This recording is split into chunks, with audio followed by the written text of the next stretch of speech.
Buenas tardes a todos y todas. Bienvenidas al Departamento de Administración. Estamos en la UAM Azcapotzalco, transmitiendo desde la sala 2 de dicho departamento. Muy bien, esto es parte del trabajo del área Estado, Gobierno y Políticas Públicas de este Departamento de Administración. Y como saben, el año antepasado inauguramos un ciclo, ¿no?, que titulamos Ciclo de Conferencias Intempestivas. Esto como una necesidad analítica, ¿no?, ante diversos temas coyunturales, sobre todo, que nos parece relevante que el área, a partir de sus profesoras y profesores, por un lado, o invitando a otro tipo de especialistas, vayan haciendo un análisis exactamente de coyuntura que nos permita dilucidar aspectos, pues, de la vida cotidiana, culturales, cinematográficos, estéticos, etcétera, pero también económicos, políticos, ¿no? Aquí en México hemos abordado temas electorales de América Latina, ¿no? Entonces, tenemos un amplio espectro de temas que podemos abordar desde este ciclo de conferencias intempestivas. Ya la semana pasada retomamos como área dos proyectos que tenemos: el Seminario Internacional Introductorio a la obra de Michel Foucault, la sesión número 10, y la sesión número 2 del Seminario Internacional Enrique Dussel, su producción teórica. Entonces, hoy nos toca inaugurar este ciclo de conferencias intempestivas intitulado La coyuntura electoral del 2024. Como todos saben, este año estamos ante un proceso electoral en México que es fundamental porque al final de cuentas ahí se define en gran parte el futuro político, económico, ¿no?, social de este país, y resulta central trabajar esta reflexión. No será la primera ni la única conferencia intempestiva sobre la temática. De hecho, gran parte del trabajo que estamos impulsando está pensado en crear conciencia, informar a la gente, hacerles saber aspectos que no tienen conocimiento de repente por la edad o por la hegemonía de los medios masivos de comunicación, que son completamente proempresariales y manipuladores, y lo han sido, y hasta últimamente asistimos a una perspectiva distinta, ¿no?, a una realidad distinta donde se pueden enunciar pues investigaciones, ¿no?, que no tenían mayor eco en la población, ¿no? Y bueno, le agradecemos a Gerardo. Muchas gracias, Gerardo, todo el apoyo técnico, logístico. Sin tu presencia y apoyo esto no es posible. Y por supuesto, le doy la bienvenida a la doctora Susana García Jiménez. Doctora, bienvenida, gracias por estar aquí. Al doctor Antonio Elías Arur Osorio. Doctor, muchas gracias, nos honra con su presencia, sin lugar a dudas. Y al doctor Rodrigo Eduardo Ocampo Merlo. Doctor, bienvenido también, un gusto que estén aquí. Y bueno, ellos en gran parte serán nuestros especialistas, ¿no?, que van a dilucidar eh, sobre este tema de qué significa el año electoral, ¿no?, para México, ¿no? ¿Qué compromisos habría que exigirle a las candidatas, ¿no? Hay dos candidatas y un candidato, ¿no? Eso ya pareciera ser que no hay más. Está la candidata de la alianza opositora, ¿no?, otrora gobernante durante 36 años, ¿no?, donde se fue transformando el Estado de manera sustancial, en contra de las necesidades del pueblo, hay que decirlo, y en contra de la nación, lo cual podemos llamar como una traición a la patria, así hay que decirlo, por un lado, y por otro lado, pues un empobrecimiento y un genocidio masivo, ¿no?, como todo tipo de genocidio. Entonces está ella, que es la candidata Xóchitl Gálvez, impulsada por el PRI, por el PAN y por un desdibujado, desaparecido y casi invisibilizado Partido de la Revolución Democrática, que traicionó al ingeniero Cuauhtémoc Cárdenas y a todos los fundantes, ¿no? Eso hay que tenerlo presente. Sería impensable una alianza de Cárdenas con Salinas, ¿no?, cuando Carlos Salinas mandó matar a más de 600 periodistas en su sexenio. Eso hay que tenerlo presente. Por otro lado está la candidata de Morena, Claudia Sheinbaum, ¿no? Que viene del movimiento estudiantil. Su primer vínculo al movimiento fue con Rosario Ibarra de Piedra en la búsqueda de los desaparecidos en el Comité Eureka. Es muy importante saberlo. Posteriormente, en la UNAM le tocó vivir la primer huelga de defensa de la universidad pública frente al neoliberalismo. Ella estuvo en el Consejo Estudiantil Universitario, aquí también tenerlo presente, y hay una larga vida política y académica, pero la quería mencionar, la militancia creo que es importante. Y bueno, está el candidato del Movimiento Ciudadano, ¿no? Que presentó el gobernador de Nuevo León en una charla cantinera, ¿no?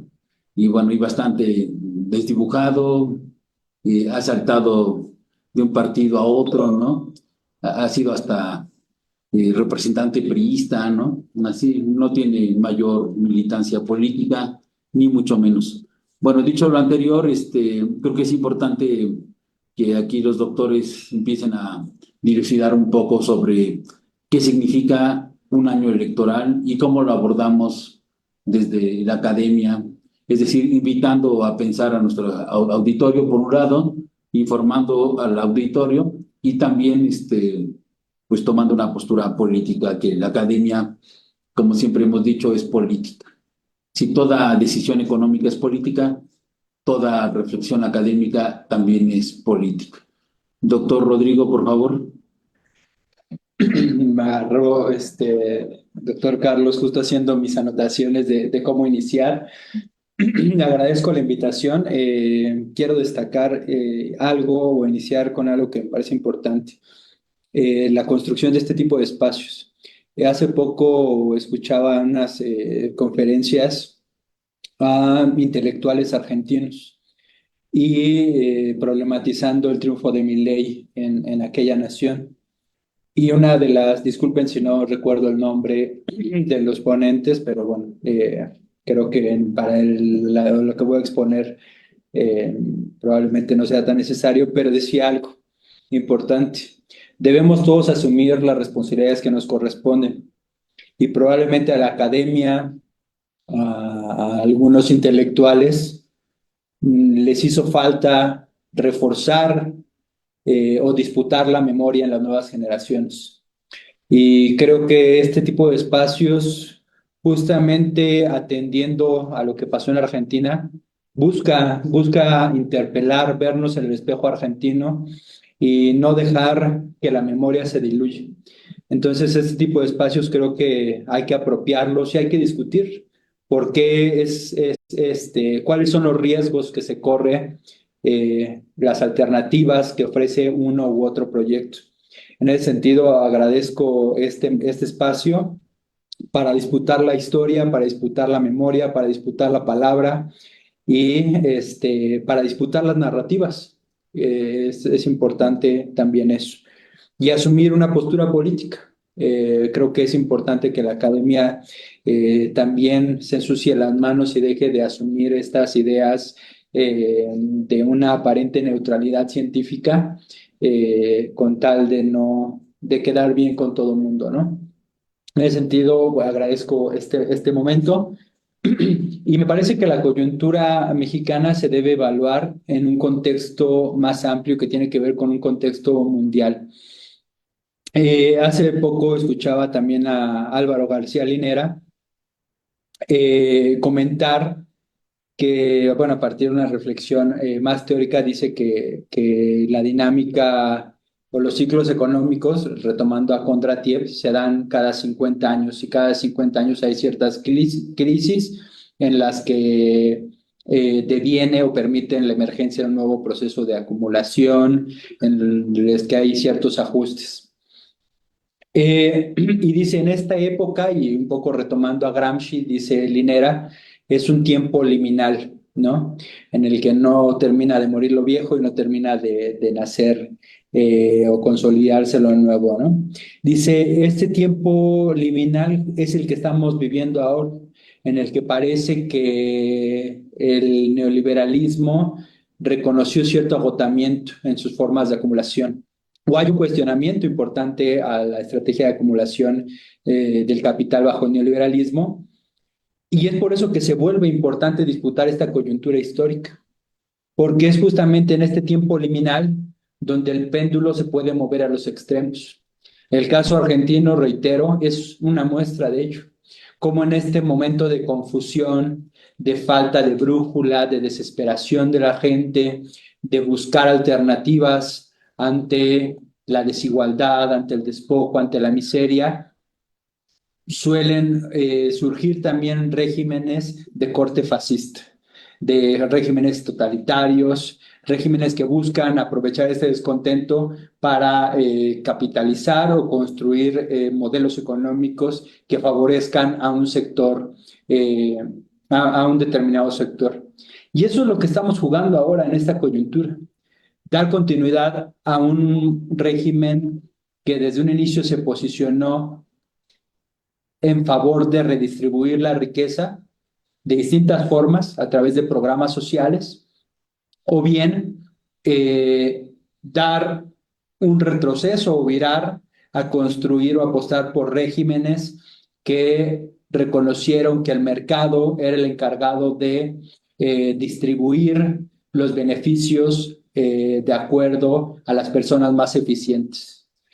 Un régimen neoliberal que se encarnó en el PRI, el PAN, etcétera, que reconocía al empresariado como el sujeto protagónico de la historia, el cual solamente a través de quitarle las trabas y garantizar su proceso de acumulación iba a hacer que goteara o se diluyera ciertos beneficios al conjunto de la población. Y eso es ante lo que estamos. ¿Qué tipo de régimen queremos? ¿Qué tipo de gobierno queremos? Pero eh, en estas dos alternativas que expongo, también hay que tener cuidado. Si Morena, en un ánimo de dar continuidad al gobierno, apuesta por construir hegemonía o apuesta por ser un régimen pragmático, en el cual cabe todo, se vale de todo con tal de dar continuidad o cierta continuidad al poder. Es un tema, me parece importante o que hay que poner a discusión y me gustaría ponerlo a discusión con los colegas, porque construir hegemonía para Morena no quiere decir bienvenidos a todas y todos, no importando los monstruos que ellos hayan representado en el pasado, ¿no? Entonces, con eso me gustaría iniciar para que a partir de las reflexiones vayamos construyendo los riesgos que puede tener este carácter pragmático de un nuevo régimen o un nuevo régimen que apueste por construir hegemonía desde las bases. Muchas gracias, Héctor Rodrigo. Muy interesante. Sí, porque al final de cuentas, un momento de la evaluación solamente es posible hacerlo si hay un rescate de la memoria histórica. O si no, cualquier decisión se puede tomar como irrelevante, intrascendente, incluso decirles de extrema derecha, o llegamos a acusaciones como las que le imputan al presidente Andrés Manuel López Obrador, que lo acusan de dictador, ¿no? Cuando los que tenemos aquí cierta edad fuimos testigos y aparte nos hemos documentado de lo que son las dictaduras, ¿no? Las persecuciones militares, las desapariciones en masa, los encarcelamientos ilegales, las ejecuciones sumarias, ¿no? Los desaparecidos, todo eso lo hemos vivido, lo hemos leído y sabemos que son las dictaduras en términos estrictos, ¿no? Y luego sin memoria histórica es muy fácil repartir acusaciones. Entonces, ¿de dónde venimos en múltiples aspectos, ¿no? Desde reformas laborales, ¿no? Situaciones empresariales, así, su impacto ecológico, ¿no? Leyes de diversidad. Es decir, estamos ante un universo muy amplio, ¿no? ¿De dónde venimos? La otra cuestión es, ¿a dónde vamos, no? Sí, exactamente. ¿Cómo construimos una discursividad, una narrativa por un lado, y por otro lado toda una práctica política, ¿no? Que nos permita construir un país diferente, porque exactamente a veces en esta búsqueda pragmática de llegar a tener muchos votos, podemos diluir un proyecto político que es importante preservar, supongo yo, ¿no? Pero le damos la palabra al doctor Antonio Salud. Doctor, por favor. Gracias, doctor.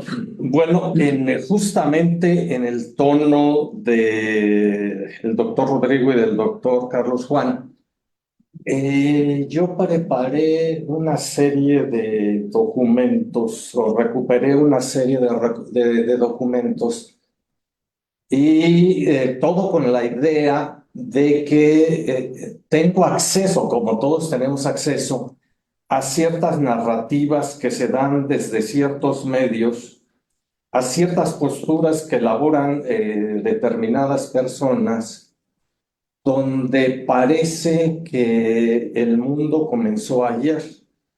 Y efectivamente, decía el doctor, evidentemente el más viejo aquí soy yo, y hay una serie de cuestiones que hemos visto, que hemos revisado, pero aparte, si no fuera el más viejo, todos tenemos acceso a distintas fuentes documentales que nos podrían o que nos pudieran permitir acceder al conocimiento. En ese sentido, y con el afán de documentar lo que aquí vengo a proponer por respecto de la propuesta que acaban de hacer los doctores, voy a iniciar lo que yo preparé con un tuit y voy a terminar con un tuit. Pero en el intermedio voy a hacer o intentaré hacer una reflexión que procuraré sea lo más recortada posible, porque aparentemente los documentos que tengo me darían para mucho tiempo y no creo que sea el sentido de este tipo de presentación.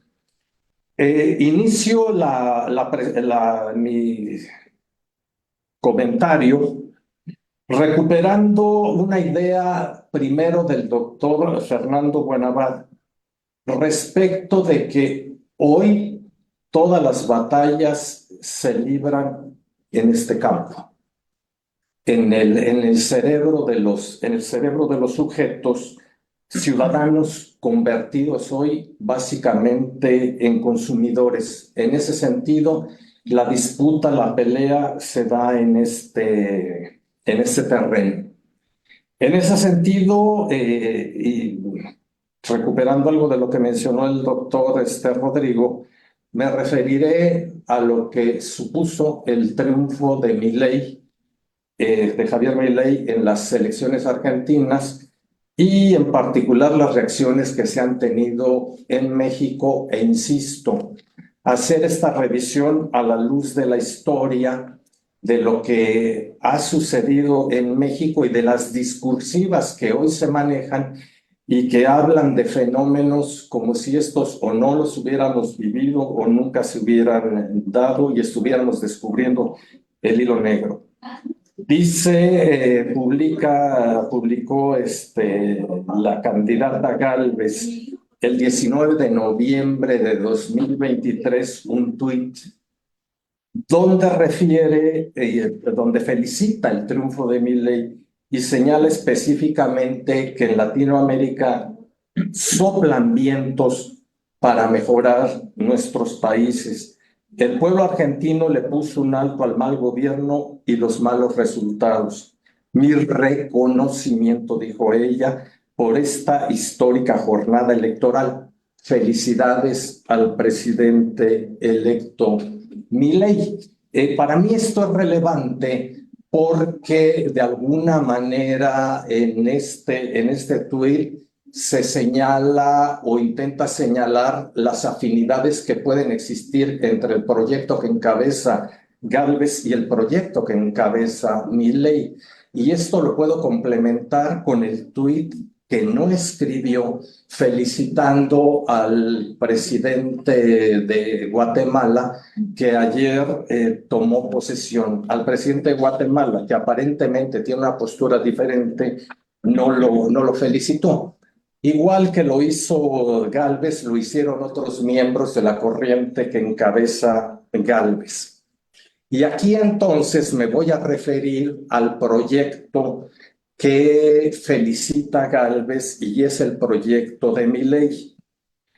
El proyecto de Milei se define o lo intentan definirlo como algo que se llama libertario y que aquí podríamos referirnos o tratar de escudriñar qué es ese proyecto libertario y que hoy en México ha suscitado distintos seguidores. Milei, al asumir la presidencia de Argentina, propuso todo un paquete de reglas, de leyes, de normas para modificar la situación de Argentina en torno de ese camino que llaman libertario y impulsó algunos juicios con los cuales intenta sacar a Argentina de la crisis económica en la cual está metida. En ese sentido, lo que hizo básicamente primero fue anunciar una serie de medidas para desregular la economía. Y esas medidas, entre otras cosas, entre algunas, señalan la posibilidad de pactar contratos en cualquier tipo de moneda, tanto así que a los trabajadores pudiera pagárseles con leche o carne, según se señala. Respecto de esa propuesta, de la propuesta que señala Milei para la Argentina, dice que todo eso, que el programa de ajuste que propone Milei, hará caer el maná del cielo para los argentinos. Y pregunta, ¿están dispuestos al sacrificio? En ese sentido, recupero esto, porque esto que dice Milei me parece ya haberlo escuchado en algún lugar, específicamente en México y en los años pasados, respecto de programas de ajuste ofrecidos por los anteriores gobiernos mexicanos, particularmente los del neoliberalismo. El programa de ajuste será doloroso, pero nos hará caer el maná del cielo una vez que hayamos pasado eso. Y la pregunta, ¿están dispuestos al sacrificio? Y en ese sentido, el plan que propone Milei supone la devaluación del peso argentino hasta por un 50%, así como confrontar algo que le llamó el cóctel populista de los últimos periodos de los gobiernos argentinos. Es de llamar la atención, efectivamente, que frente a lo que significaron los gobiernos de cierta orientación de izquierda, básicamente los del kirchnerismo, en Argentina hasta el del presidente Fernández, supusieron un modelo que sostuvo cierto tipo de subsidios a ciertos bienes y servicios en la economía argentina.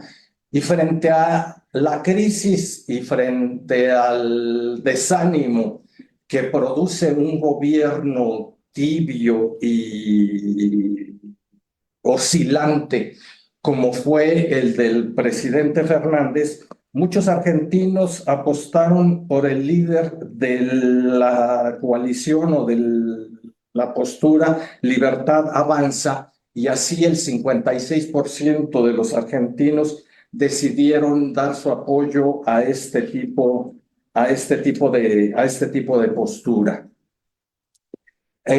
Una vez que menciono esto o que me refiero a esto del fenómeno Milei en Argentina, me encuentro con un documento que se escribe en México y que se escribe por un asesor legislativo que curiosamente hay algo que me llama mucho la atención, le tienen miedo a decir a qué partido pertenece. Así, por ejemplo, Gálvez cierra recientemente su campaña aquí en la Arena, Ciudad de México, y nunca hace referencia, no hace referencia a los partidos que respaldan. Gálvez es candidata del PRI y del PAN, aunque se llame la coalición como quiera que se llame. En ese sentido, me encontré revisando las redes los escritos de un asesor que no dice a qué partido pertenece, pero que haciendo ahí las asociaciones que hace el algoritmo, surge que es panista. Este asesor de apellido Polo, un economista que se autodenomina neoliberal y es miembro de algo que se llama en México, México Libertario, diserta respecto de una de las últimas decisiones del presidente López Obrador, uno de los últimos hechos concretos del presidente López Obrador, que es la megafarmacia. Y en ese sentido, el autor Polo habla de los riesgos de la megafarmacia, y al reflexionar sobre los riesgos de la megafarmacia, hace una recuperación de lo que es la postura neoliberal, con los puntos relevantes que propone el neoliberalismo, el modelo neoliberal al cual felicita Gálvez. El autor dice, Polo, que la intervención estatal se considera justificada cuando sirve para corregir, por ejemplo, externalidades. ¿A qué le llama externalidades? Refiere a aquello que está más allá de los límites de las empresas, que tienen que ver con situaciones del medio ambiente respecto de las cuales las empresas no tienen aparentemente mayor incidencia. Y un ejemplo de ello es la contaminación atmosférica, donde el papel, la intervención del Estado tendría que ver con la regulación para imponer una serie de medidas o estándares. Señala además que la presencia del Estado pudiera justificarse cuando existen monopolios u oligopolios que limitan la competencia, que favorecen el aumento de precios y que reducen la eficiencia económica.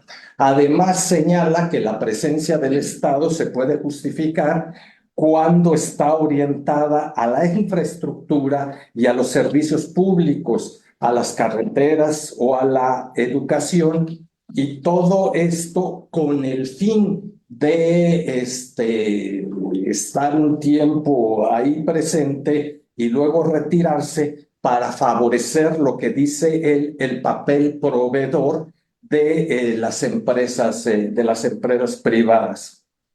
En ese sentido, entonces, va señalando una serie de atributos o no que tiene la intervención del Estado en la economía, y respecto de la intervención del Estado en la economía, señala una serie de características, como habla de la burocracia e ineficiencia. Caracterizan a la intervención del Estado como burocrática y por tanto ineficiente, y esto con un propósito dado, que es afianzar el papel de la inversión privada, a la cual se le reconoce como altamente eficiente. En ese sentido, dice que la burocracia genera procesos lentos y que la gestión estatal ineficiente podría llevar a retrasos en la producción, distribución y disponibilidad, en este caso, de los medicamentos, pues recordemos, se refiere a la llamada megafarmacia.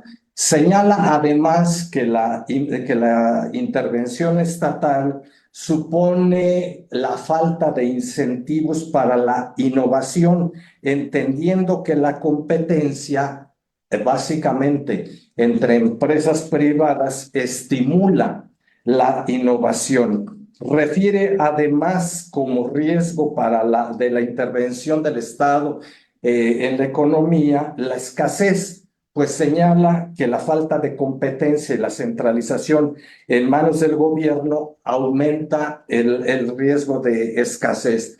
Añade otros elementos, ya no seré más, ya no abundaré más, aunque para mí son centrales porque es el modelo que está proponiendo justamente la llamada oposición. Señala además el riesgo por la falta de elección para los consumidores. Los riesgos sobre las decisiones y algo sobre lo cual giró en las décadas de los 80s y 90s del siglo pasado, la justificación para desplazar la intervención del Estado en la economía, y que fue eso que se llamó la presión sobre los recursos financieros del gobierno. Ese fue un petate que estuvo, el petate del muerto, que estuvo, sobre el cual se insistía y se insistió, y a lo mejor, y esto tendrá que ver con la parte final de lo que desarrollo ahorita, a lo mejor el gobierno del presidente Andrés Manuel López Obrador demuestra que esto en muchos sentidos ha sido una falacia y ha sido un instrumento para el enriquecimiento de sujetos en el gobierno, también de las empresas del Estado, pero fundamentalmente uno de los argumentos centrales para alegar la necesidad de desplazar la intervención del Estado directamente en la economía. Habla aquí de un México libertario y dice: México libertario siempre ha abogado por defender al sector que mejores resultados ofrezca a la sociedad. Es por eso que la participación de la iniciativa privada como proveedora de medicamentos desempeña un papel crucial en la economía y el sistema de atención médica. Y luego las virtudes a contraluz de la intervención de las empresas privadas en la economía. Esta sería una primera parte. No sé si sería conveniente que siguiera yo abundando, porque tengo esto ligado ahora ya con lo que es propiamente el neoliberalismo, la implementación de las medidas neoliberales en el caso mexicano.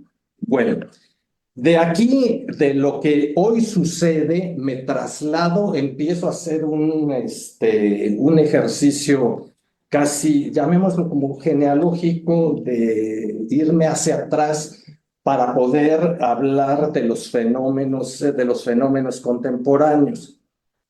Y aquí me encuentro con un periódico fechado en 1995, en un ejercicio arbitrario elegí el gobierno de Ernesto Zedillo para hablar de lo que significó el neoliberalismo en México, por dos cosas. Uno, porque es el tercer sexenio del neoliberalismo en México, que inició con Miguel de la Madrid, que tuvo su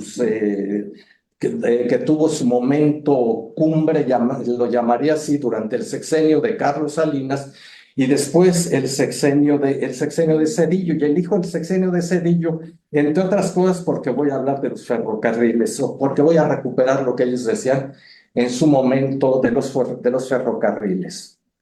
Y en esta hoja de periódico que es el Reforma, recupero lo que para 1995, es decir, el primer año del gobierno de Zedillo, la Coparmex demanda del nuevo gobierno, y dice: el gobierno ha olvidado los principios básicos de la economía, que son los de procurar la actividad de los agentes económicos, se refiere a los empresarios privados, básicamente garantizarle jurídicamente sus derechos y no distorsionar los procesos de mercado. Y cuando refieren a no distorsionar los procesos de mercado, se refieren a la no intervención del Estado en la economía. Y veamos si lo que menciono ahora tiene que ver con lo que referí del documento elaborado por este compañero, bueno, no compañero, por este asesor Polo, que lo publicó hace 2 meses. Para ello, la Coparmex en 1995 propone que se debe desburocratizar la actividad económica, garantizar a productores y consumidores su papel dentro del proceso económico y evitar la intervención del gobierno en actos que son propios del mercado. Inicié mi presentación comentando que pareciera que el mundo comenzó ayer, y al parecer con estos documentos, con una revisión de periódicos, el mundo no empezó ayer. Ni Milei está proponiendo un modelo desconocido, y aquí en México esos que hablan del modelo Milei como si fuera un modelo desconocido, no es un modelo desconocido, es un modelo que conocimos y ya padecimos, y adelante me referiré a algunos de los padecimientos. Al gobierno le corresponde garantizar jurídicamente los derechos de los agentes económicos, comenzando por aquel referido a la propiedad. Esto por lo que refiere a la Coparmex. Ahora recupero un mensaje que Ernesto Zedillo, entonces presidente de México, emitió el domingo 12 de marzo de 1995, cuando habían transcurrido apenas unos meses de su nuevo gobierno. Y dijo, mensaje dirigido a la nación, evidentemente él sí pudo hacer uso de de una cadena nacional de las televisoras, lo cual hoy no sucede. El jueves pasado, el gobierno de la República informó de medidas adicionales que debemos adoptar para enfrentar la grave situación económica que afecta a nuestro país. Aquí pudiéramos decir Argentina. No, es el caso mexicano en 1995. Con toda razón, la gente percibe que buena parte de esas medidas requerirán el enorme esfuerzo de todos. Efectivamente, se trata de medidas duras, dolorosas, pero transitorias. Esto lo escuchamos más de una vez, y el señor Milei, al cual felicita Gálvez por su modelo libertario, con el cual está a favor, y aquí recordemos quién está haciendo el plan de gobierno de ella, Gurría, y aquí podemos hablar de Gurría, pero bueno. Ello no nos desanima. Estoy seguro que los mexicanos venceremos adversidades y sabremos superar todos nuestros desafíos. No obstante que desde que se manifestó la crisis se han tomado acciones firmes para enfrentarla, y no obstante que ya han significado un gran esfuerzo para todos, la situación continúa deteriorándose. El gobierno hará un fuerte recorte adicional en su presupuesto, pero el recorte habrá que ver dónde fue. El señor dijo en ese momento que se protegería el gasto destinado a educación, salud, abasto y a fomentar las fuentes de empleo. Habría que preguntarnos si existen los datos. Aquí hay algunos que ello no sucedió así. Justamente los sectores a los cuales se afectó fue educación, salud y el empleo. En ese sentido, dice, reforzaremos las medidas de ahorro y austeridad. Los próximos meses serán más difíciles y durante el segundo trimestre lo más duro habrá pasado y empezaremos a percibir gradualmente mejoría. Algunos resultados favorables se darán inclusive más pronto. Algunos resultados. Inflación cercana al 50% prevé el Centro de Estudios Económicos y Sociales del sector privado, no sé cómo se dice.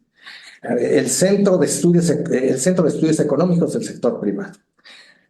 El incremento, hubo incremento a los impuestos, el incremento del impuesto al valor agregado y los ajustes hechos a los precios y bienes de servicios públicos ocasionarán que los artículos registren un alza mensual de aproximadamente 6% en la primera mitad de 1995, estimándose entonces una inflación entre el 42 y el 50%. Algo que me recuerda uno de los decretos primeros de mi ley, que fue nacionalizar las deudas del sector privado. El plan de choque para frenar el deterioro, la crisis durante el sedillismo, propone un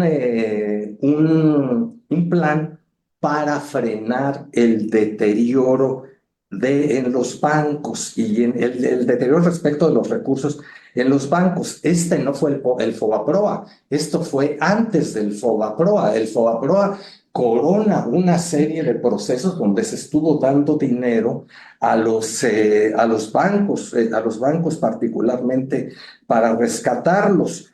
El SEDISHOC le llamaron en ese entonces, tiene como prioridad inicialmente mediante una política monetaria estabilizar los mercados financieros y en ese sentido buscaba aparentemente con ello sacar de la miseria a 2.5 millones de mexicanos que ganarían a partir del 1 de abril 17.97 pesos como salario mínimo.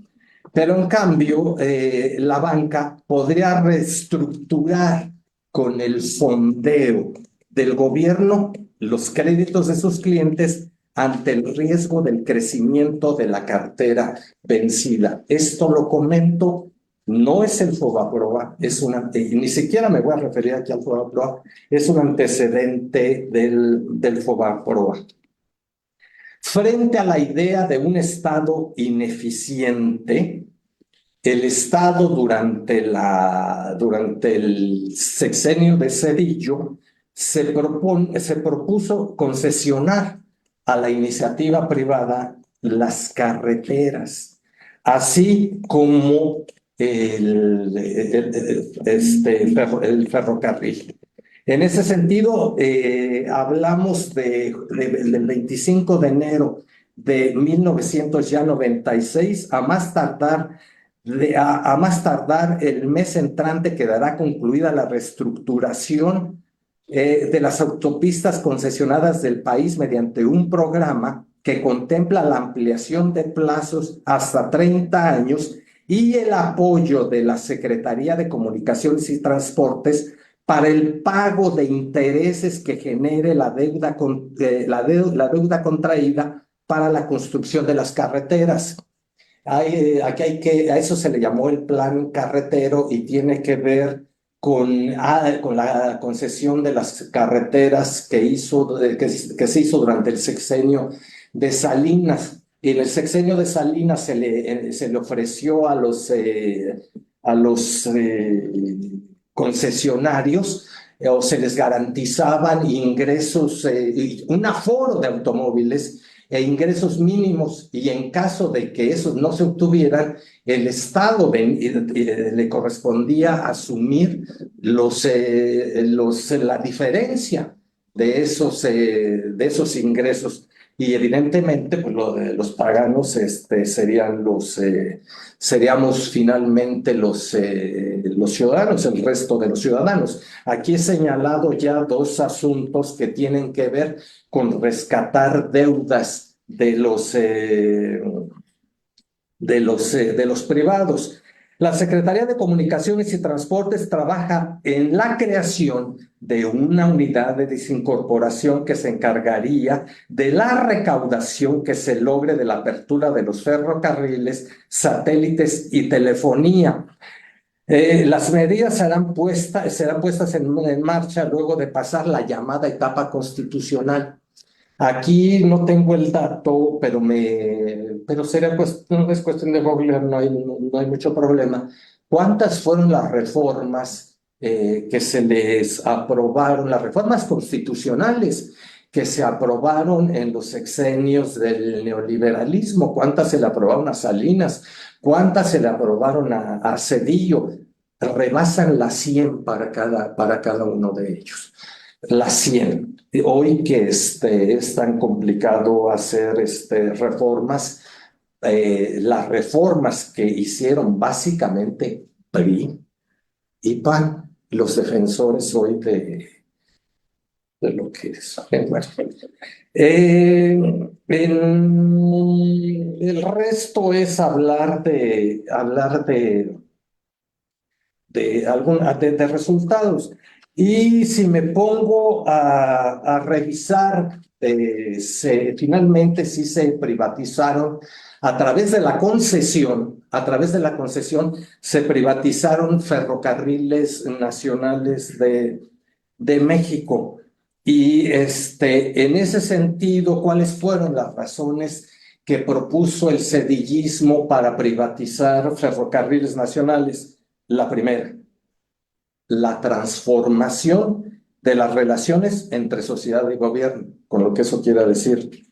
Segunda, la escasez de recursos públicos que imposibilita la realización de inversiones inaplazables que requiere la modernización de los ferrocarriles mexicanos. Hoy si me encuentro un ferrocarril en las vías en México, todavía espero que salga una delita porque sigue siendo no ha habido mayor modernización, excepto en una línea de ferrocarril que tiene resultados económicos muy rentables, como es ese que le llaman el Chepe, y tomémoslo en cuenta a la luz de lo que ha sucedido el día de hoy con el ferrocarril transísmico y el Maya. Escasez de recursos públicos que imposibilita las inversiones inaplazables que requiere la modernización de los ferrocarriles. Tercera, la necesidad de ampliar el acceso a la creatividad. Lo que yo había comentado respecto del planteamiento que hace el autor de México liberal. Y cuarta, la convicción de que no necesariamente, esto lo escuché yo muchas veces, no necesariamente un gobierno, un Estado propietario ejerce una más eficaz rectoría sobre la actividad ferroviaria. Lo mismo se dijo sobre la televisión, por ejemplo, que fue un caso que yo trabajé particularmente y que hoy me llama la atención poderosamente el cinismo de Salinas Pliego respecto de cómo es a través del esfuerzo que se hizo multimillonario. En ese sentido, entonces, se llevó adelante la privatización, se hizo todo un proceso legislativo donde se hicieron reflexiones respecto de lo que significaba, las bondades que significaba la privatización de los ferrocarriles. Con esto termino mi segundo bonche. Me quedan dos que tienen que ver con irme un poco más atrás con Salinas y las consecuencias de Salinas, para luego irme a las propuestas de la derecha. Pero creo que... Ahorita no, doctor. No, para nada. Muy bien. No, muy interesante lo que plantea el doctor Sarur, porque si hay propuestas de la derecha. de la oposición. Son nuevas, ¿no? Las hemos vivido y experimentado, sí. Entonces, de repente, yo he oído, y ahorita que se pone en la mesa es importante decirlo, he oído a mucha gente decir que la derecha no tiene propuestas. Nada más erróneo y nada más falso. La derecha tiene un proyecto económico, político, empresarial, ¿no? Y la construcción de un tipo de mercado, por supuesto, en el país, y eso hay que tenerlo presente. Y creo que esta idea de todo lo que administra el Estado es burocracia, ¿no? Improductiva y que no permite desarrollo, crecimiento, competencia, es parte del proyecto que ellos tienen y que nosotros vivimos, como muy bien dice el doctor Sarur, desde Miguel de la Madrid, ¿no? Se acentuó con Salinas y Cedillo, Fox Calderón, y vivió su clímax, supongo que con Enrique Peña Nieto, ¿no? Y eso hay que tenerlo presente, lo cual desde mi perspectiva ha significado la destrucción del Estado-Nación, eso es importante decirlo. Hemos vivido momentos, yo decía, de alta traición a la patria. Indudablemente el que me viene a la mente, y así lo califiqué en su momento, es el de la privatización de los energéticos, en especial de Pemex, ¿no? Ahí creo que es la mayor traición a la patria que hemos vivido durante el periodo neoliberal. Sin olvidar esto que mencionaba ahorita el doctor, ¿no? La entrega de Telmex a INEM, el regalo de Imevisión a Salinas Pliego, ¿no? Entonces, esas son traiciones, ¿no? También, por supuesto, que hay que estudiarlas y ver qué consecuencias han tenido hasta el presente. Pero bueno, no quiero yo todavía participar. Le voy a dar la palabra a la doctora Susana García. Por favor, doctora. Gracias por la invitación. Un gusto estar aquí con los colegas doctores.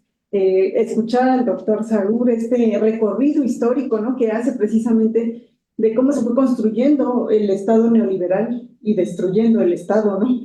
Por otro lado, creo que es fundamental, y esto que mencionaban también sobre recuperar la memoria histórica, precisamente en el ámbito político, económico, social, porque realmente van entrelazados, no se pueden separar. Creo que es esencial.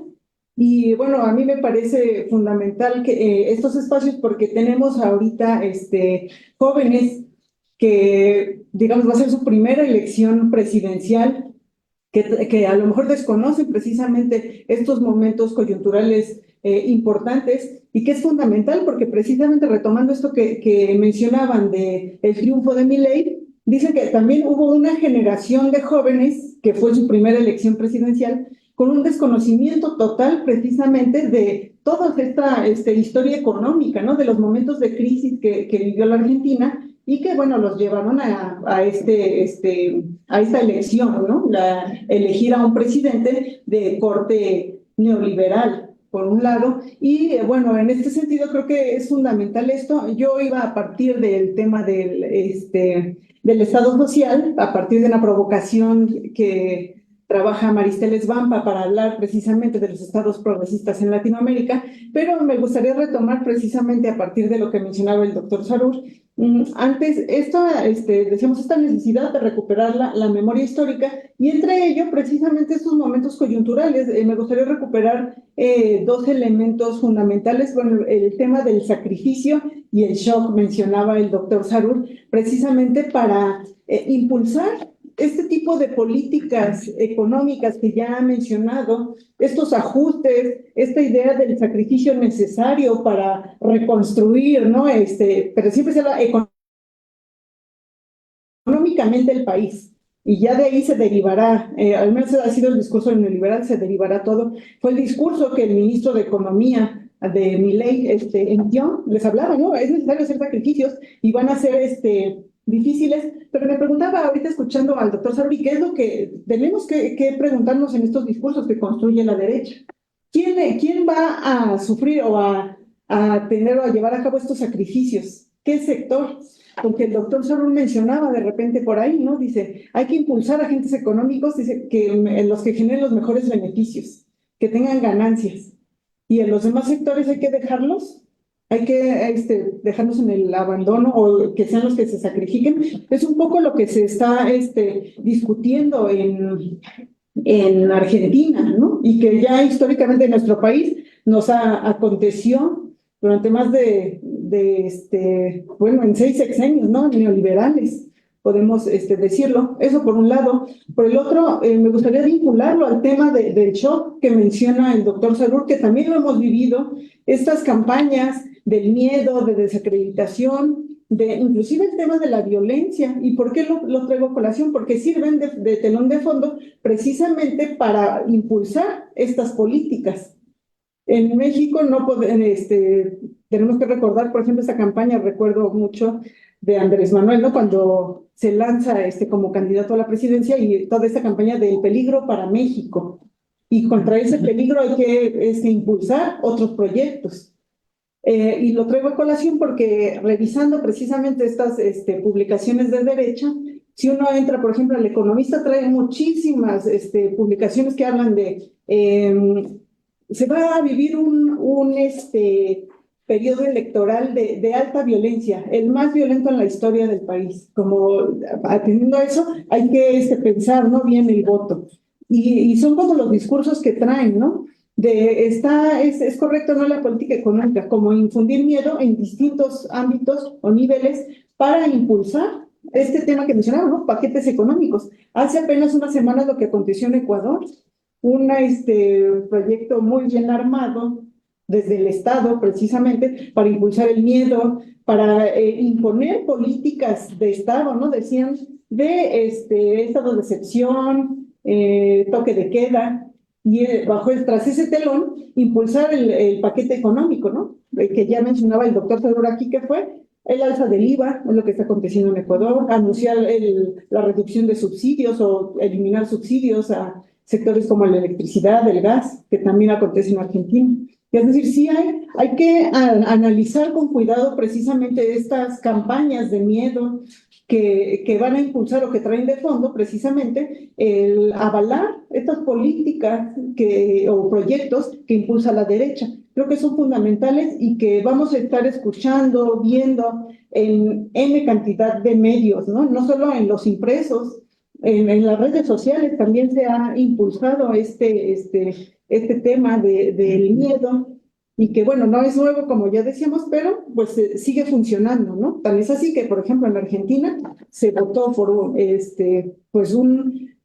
ultraconservador, ¿no? Casi fascista. Entonces, creo que sí tenemos que tener cuidado en este sentido, por un lado, pero por el otro, ser conscientes de precisamente los momentos históricos que ha vivido el país para llegar hasta donde estamos.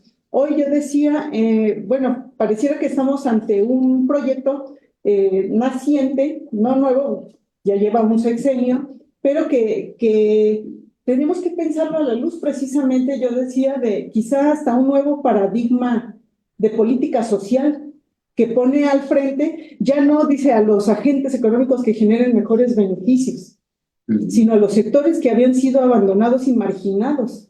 Históricamente, en estos 6 sexenios neoliberales, a los sectores que fueron los sacrificados, llámese trabajadores de múltiples sectores, estudiantes, a todos aquellos sectores que no tenían acceso a un sistema de salud, que no tenían acceso, por ejemplo, a estos proyectos, a estos programas sociales que realmente han dado un cambio a la vida, ¿no?, de estas personas, estudiantes, adultos mayores, y podemos ir pensando así, personas con alguna discapacidad, que son sectores que realmente, si uno escucha estas políticas de corte neoliberal, pues no se ven. ¿Quién se ve? Decían los empresarios. Hablaban, ¿no? ¿Quién criticaba o avalan estas medidas de sacrificio? Ya, decían la Coparmex, ¿no? Parecía que se había construido un proyecto político, ya no decir social, nada más político, para un sector que estaba sumamente alejado de las bases, ¿no?, de la población. Y creo que esto es lo que hay que considerar. ¿Qué es lo que queremos? ¿Dónde nos encontramos nosotros? Y digamos, en otros foros que hemos conversado precisamente sobre los efectos de por qué en Latinoamérica se han continuado o no estos gobiernos progresistas, Parte de ello está el analizar críticamente, precisamente, este tipo de políticas, estos proyectos de nación que impulsan o no, o que dejan de lado a ciertos sectores, a quienes van a beneficiar y a quienes no. Entonces, creo que es fundamental pensar para esta coyuntura electoral, analizar que con claridad estos proyectos políticos. Ahorita que escuchaba al doctor Salud, al doctor Rodrigo y al doctor Carlos, pensaba precisamente en cómo se construyó primero a una candidata de la oposición, ¿no? En este caso a Xóchitl Gálvez. Y hablaban, ¿no? Hay que impulsar a alguien o a construir a alguien con ahí sí, una fantasía, ¿no? Un relato fantástico tiene un origen indígena, viene desde abajo, inclusive hasta la indumentaria, ¿no? Estética. Hay que hacerlo parecer que viene de sectores, de las bases del pueblo. Sin embargo, trae un proyecto que no empata con las necesidades de la población. Entonces, ahí está, ¿dónde está la congruencia? ¿Qué pasa ahí, no? O hacia dónde se orienta, hacia qué sectores está orientado ese proyecto. Creo que cuando analicemos la coyuntura electoral, hay que analizarla en múltiples niveles. Dejemos de congruencia, de qué elementos, qué propuestas se tienen, hacia quién va dirigido. Es más, y buscar en nuestra historia si esos proyectos ya se han propuesto en algún momento, qué efectos ha tenido. Y ya pensándolo regionalmente, bueno, Latinoamérica también nos sirve de espejo de qué queremos y qué no queremos. Y cómo, digamos que, pues tratar, ¿no? De dar un viraje al rumbo de esos proyectos que deseamos y a los que no deseamos. Muchas gracias, doctora Susana. También muy interesante esta cuestión. Hay que analizar en distintos niveles pues las propuestas, ¿no? Los posibles devenires, ¿no? La coyuntura electoral, por supuesto, eso es importante. Esta idea de un nuevo paradigma político-social donde se atienda a los afectados históricamente, ¿no? A los sacrificados, desempleados, ¿no? Amas de casa, jóvenes, etcétera, ¿no? Es todo un horizonte que evidentemente se contrapone al proyecto neoliberal, ¿no? Que como muy bien, frente a esto sería el proyecto político-económico hecho para los empresarios, ¿no? Y desde los empresarios, como dijo Vicente Fox cuando llegó a la presidencia, mi gobierno es un gobierno de empresarios para empresarios, ¿no? Eso es importante tenerlo en cuenta.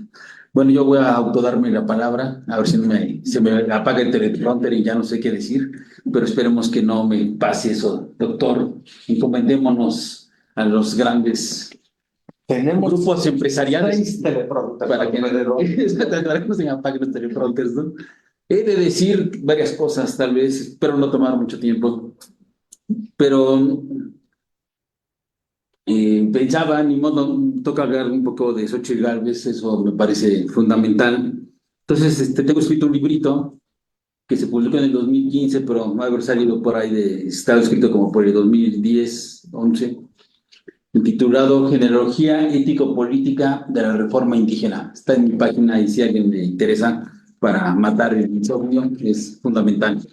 Entonces, tiene un apartado intitulado Xóchitl Gálvez. Así, o sea, no, en el 2015, que es cuando se publica, pues Xóchitl Gálvez estaba bastante diluida en la historia. Y yo pongo aquí, esta burócrata del gobierno de Fox ocupó el puesto de coordinadora para el desarrollo de los pueblos indios de la presidencia de la República. Entonces tenía un puesto importante a partir del año 2000, ¿no? Su primera reacción ante la ley aprobada, es decir, la ley en materia indígena que se aprobó en el 2001 y con la que Fox pretendía acabar el problema de Chiapas en 15 minutos, donde los zapatistas dijeron, esta ley es una traición, y el Congreso Nacional Indígena también lo planteó, dice Xóchitl Gálvez, y cito a Xóchitl Gálvez, no es la que hubiéramos querido, por el desconocimiento de los congresistas sobre los pueblos indios. Fin de la cita. Y yo continúo. Y decir sobre la congratulación de Fox, ¿y qué dice ella? Fox se fue con la finta. Fin de la cita. Es decir, sabe que no es la ley que se quería y sabe que el presidente, o al decir se fue con la finta, pues creo que lo está dibujando en cuerpo y alma, ¿no? O sea, era un ignorante que no sabía de qué hablaba, ¿no? Pero en ese momento, sí, claro, no sigue siendo, ¿no? Ya eso ya está, ahora sí como dicen, probado a toda ley, ¿no? La ley del fuego y todas las leyes así, ¿no? Entonces dice, a pesar de su primera reacción, fue en contra, o tal vez, a pesar de que su primera reacción fue en contra, o tal vez debido a ello, le tocó leer el comunicado oficial de la presidencia, en el cual se resaltaban las virtudes de la ley y el proceso en el que fue aprobada. Es decir, ella dice, no es lo que queremos, y le van a hacer leer exactamente lo contrario.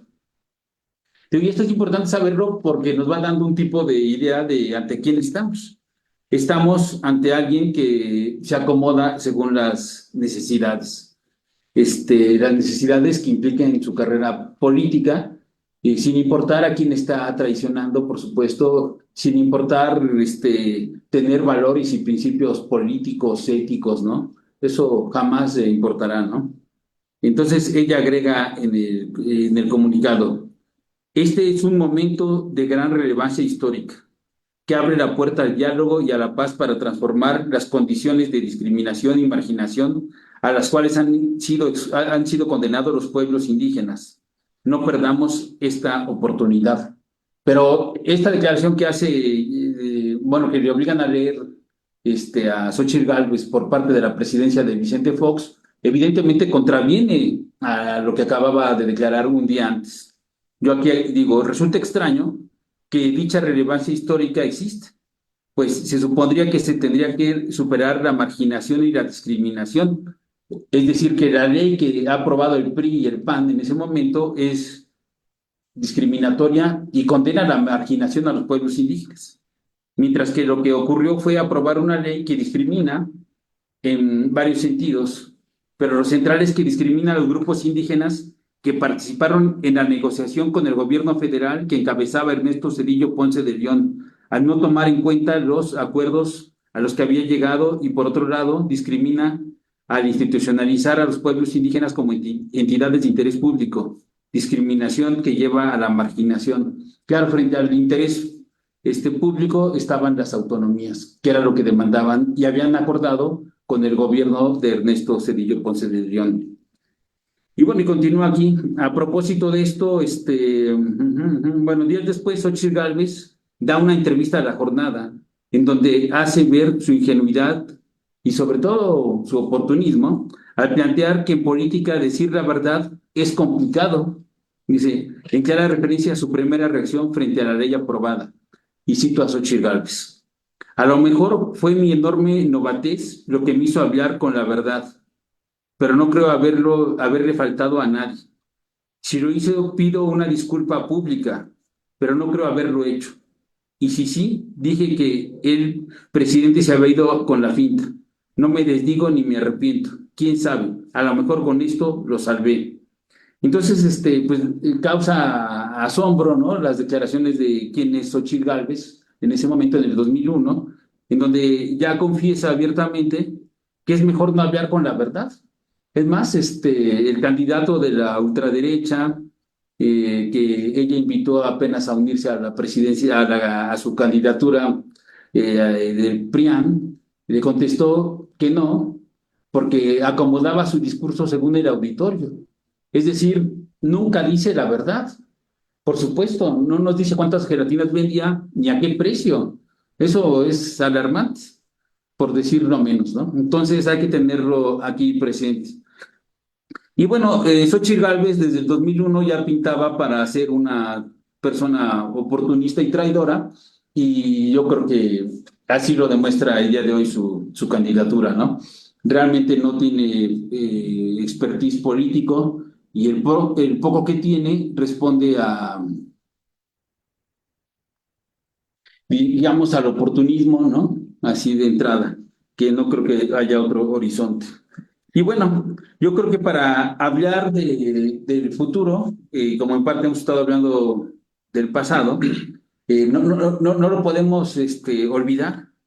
Yo últimamente he estado trabajando un concepto que es el concepto de dispositivo, Hace poco tuve la oportunidad de hablar del Estado criminal, así dentro de un ciclo de conferencias que terminamos el año pasado sobre el Estado, y bueno, lo he seguido trabajando, en donde yo planteaba 9 momentos del dispositivo, y esos 9 momentos permiten ver exactamente cuáles son los resultados del neoliberalismo en México, por un lado, y viéndolo como espejo, también tendría que darnos como posibilidad pensar cuáles son los proyectos que un gobierno no neoliberal o post-neoliberal debe de asumir. Esto es muy importante. Aquí se está emplazando a Morena, ¿no? Por supuesto, a asumir compromisos.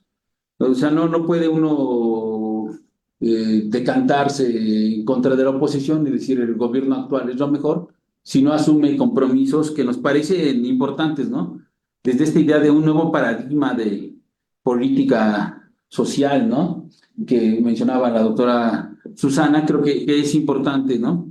Y evaluar el gobierno actual a la luz de este nuevo paradigma, ¿no? Del Estado social en América Latina en el siglo XXI. Creo que es importante porque al final de cuentas, si algo han hecho los neoliberales es, decíamos, gobernar para los empresarios, claro, porque es un proyecto económico y político empresarial que permite incrementar la acumulación de riqueza en manos de unos cuantos. Eso es importante tenerlo presente.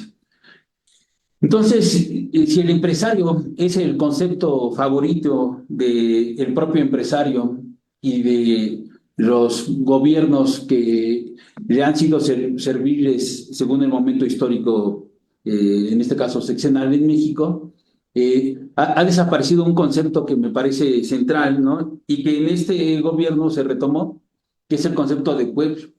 Exactamente. Los más sacrificados, ¿no? Históricamente, pues, o el más sacrificado es el pueblo, que toma distintas versiones, ¿no? Puede ser un pueblo históricamente constituido, como los pueblos indígenas, por supuesto, ¿no? Pero hay otros niveles de análisis del pueblo que también sería pertinente retomar y pensar sobre todo los efectos de la política pública que se ha tomado durante estos años, a partir de recentrar las políticas con respecto a las necesidades del pueblo. Esto es fundamental. Este, Podríamos empezar a discutir, por supuesto, el tema de las instituciones. Creo que ese es un nivel fundamental. Este, Instituciones para qué y para quién. Ahí hay que tenerlo presente. Al final de cuentas, como muy bien nos documentaba el doctor Sarur, pues se fueron creando instituciones, ¿no? Por un lado, se fueron privatizando otras, ¿no? Por otro lado, bajo la intención de que, bueno, de permitir una mayor acumulación de capital, eso sin lugar a dudas, porque esa es toda la lógica del neoliberalismo, ¿no? O sea, cuando uno lee a Hayek, lo que él te propone y promete es que si dejas actuar al mecanismo del mercado, entonces los agentes que deben ser por iniciativa privada, pues podrán llevar a un crecimiento interesante a un país, ¿no? O al mercado mundial. Eso es lo que hay que tener presente. Y por un lado, ante la ausencia de Estado y de regulaciones a estos grupos empresariales y en el aparente, porque solamente es aparente, funcionamiento del automatismo de mercado, sí ha habido una concentración de riqueza escandalosa. Ayer salió el reporte de Oxfam, ¿no? Que hay que leer, y ahí se documenta cómo ha crecido exponencialmente la acumulación de riqueza. Los 5 grupos empresariales más importantes de este planeta tienen el PIB de todo África, de parte de Asia y de toda América Latina. 5 grupos empresariales, lo cual es escandaloso. En ningún momento de la historia de la humanidad había sido posible que algunas cuantas personas concentraran tal cantidad de riqueza. Claro, frente a eso, frente a la acumulación de capital, está la desposesión. Por eso es muy importante leer a autores que hablan así de las crisis de sobreproducción, pero frente a eso, que es lo más importante, están las crisis del subconsumo.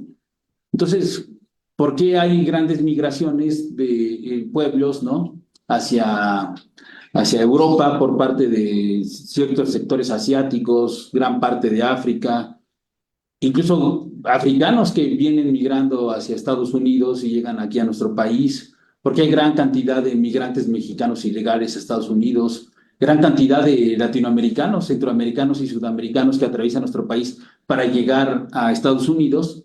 Bueno, eso tiene que ver con la concentración de riqueza, por supuesto. A mayor concentración de riqueza en un sector, mayor producción de pobreza masivamente. Entonces, este es un tema que no podemos dejar de pensar qué tipo de instituciones estamos creando y de qué tipo de instituciones nos hemos ido olvidando. Hoy, este sexenio, estos 5 años casi de gobierno que lleva el presidente actual, si algo ha sido atacado es por el tipo de instituciones que está produciendo y por el tipo de instituciones que está abandonando. Entonces, por un lado, rompe con el relato, y esto es muy importante, neoliberal, de que todas las empresas públicas son ineficientes, ¿no? No son competitivas y son corruptas. Eso es importante decir. Hoy hemos visto el reposicionamiento, el rescate, la emergencia y la construcción de nuevas instituciones públicas que están muy lejos en este momento de ser inoperantes, de ser producto de la corrupción, ¿no? De no ser competitivas. Al contrario, podríamos comenzar a pensar, por ejemplo, la construcción del transísmico, ¿no? Como decía muy bien el doctor, estamos ante una crisis bastante severa del Canal de Panamá, e indudablemente a donde volteará el gran capital, pues será a México, será el tren transísmico, y esto hay que tenerlo presente. Y sin lugar a dudas, creo que será un proyecto altamente exitoso, le dará un futuro importante a nuestro país, creará un efecto dominó en el tema de distribución de la riqueza en la zona del Istmo, por supuesto, Veracruz, Oaxaca, lo van a conectar a Chiapas. Eso es muy importante tenerlo presente. Entonces, no basta, y eso hay que decirlo, no basta la inversión de capital para construir un tren, ¿no? Como es el caso del tren transísmico. El presidente, y como parte de la política que esperamos que se tenga pensada como propuestas de campaña y luego como políticas públicas, está la recuperación salarial, ¿no? Este sexenio es fundamental en eso. Después de 36 años, asistimos al incremento del poder adquisitivo de la población, lo cual es impresionante. Para muchos de nosotros eso era ya un sueño.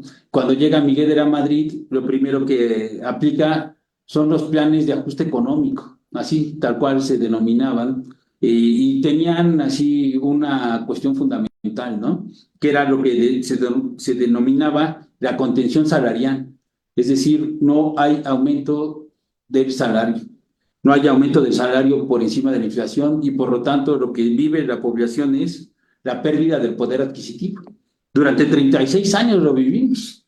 Este es el pueblo que estuvo resistiendo todas estas implementaciones de política neoliberal, ¿no? Y frente a esto, entonces, necesitamos que no solamente se invierta en el transísmico, sino que se garantice que, esto es fundamental, que se garantice el aumento del salario mínimo por encima de la inflación, con lo cual podríamos entonces garantizar el incremento del poder adquisitivo de la población, porque precisamente en ningún momento el capitalismo ha dejado de producir valor, porque esto es algo básico de cualquier lectura marxista, ¿no? De la economía, porque quien produce el valor es el trabajo. Entonces, sea en los peores momentos, ¿no? de la historia del capitalismo, la inversión de capital y la contratación de mano de obra y la relación salarial y las tasas de explotación que hay han permitido la reproducción del capital y la producción de valor. Por ejemplo, en México, durante el COVID, estaba viendo la mañanera ayer o antier, y decía el presidente, casi cayó 19% el Producto Interno Bruto. Claro, fue el 2020, pero ya en el 2021 el Producto Interno Bruto creció 13%. Si bien no tuvo un efecto de rebote inmediato, sí hubo una producción importante de valor. Y claro, esto sería situarnos nada más en un periodo histórico muy breve. Al final de cuentas, hoy sabemos que en México, pues el Producto Interno Bruto está creciendo más de lo esperado y de lo calculado por la derecha, ¿no? Conservadora, que esperaba que a este gobierno le fuera muy, muy mal. Y entonces, esto es un claro ejemplo de que siempre se produce valor, y la cuestión aquí es muy elemental, pero es central. ¿Cómo se redistribuye el valor? Eso es fundamental dentro de un Estado social. Si no discutimos la distribución del valor y la distribución de la riqueza, entonces, pues, corremos el riesgo de reproducir el modelo neoliberal. Claro, estamos no ante un Estado clasista nada más, o un Estado de clase, como el marxismo lo pensó, ¿no? Estamos ante un Estado de raza, ¿no? Ante un Estado patriarcal, ante un Estado ecocida, ante un Estado epistemicida. Entonces, cada uno de estos aspectos que el Estado va tomando, un Estado homofóbico, ¿no? Por supuesto, cada uno de estos aspectos que el Estado va tomando tiene que convertirse en una demanda social, por supuesto, en una demanda política, de actores sociales, ¿no? Donde haya movilización social, con intención de transformar conscientemente la realidad, es decir, desde una praxis social que tenga por pretensión construir un mundo más justo, por supuesto, como dirán los zapatistas, un mundo donde quepan muchos mundos, pero donde se satisfagan demandas fundamentales, ¿no? No podemos permitir un Estado racista.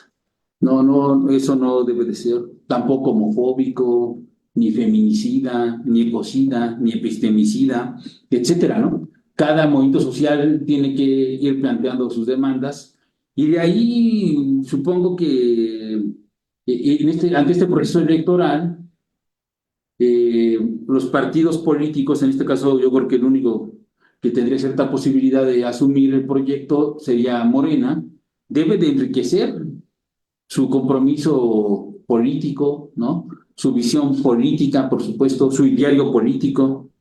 No nos podemos acercar a Jan González, por supuesto.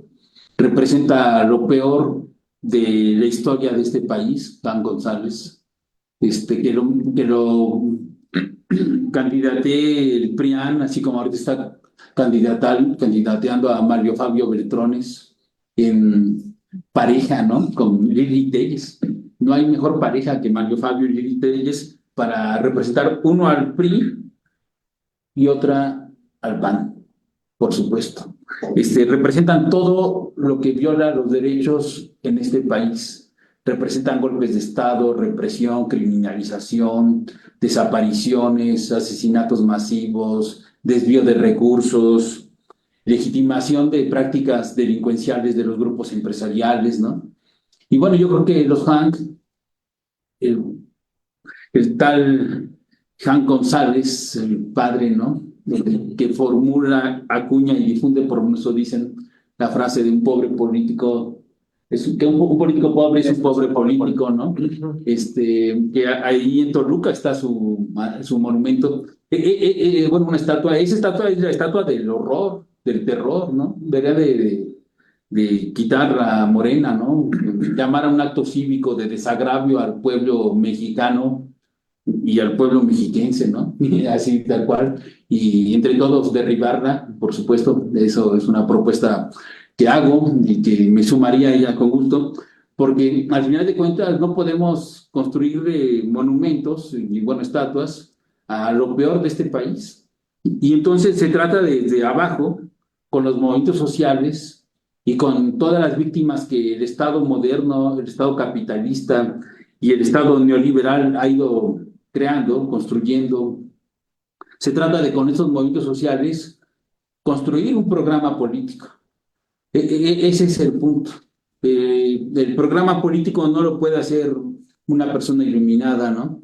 El peor ejemplo, pero que es muy bueno el que puso ahorita aquí el doctor Sargur, ¿no? Con respecto a quién está construyendo el diario político de Xochitl, ¿no?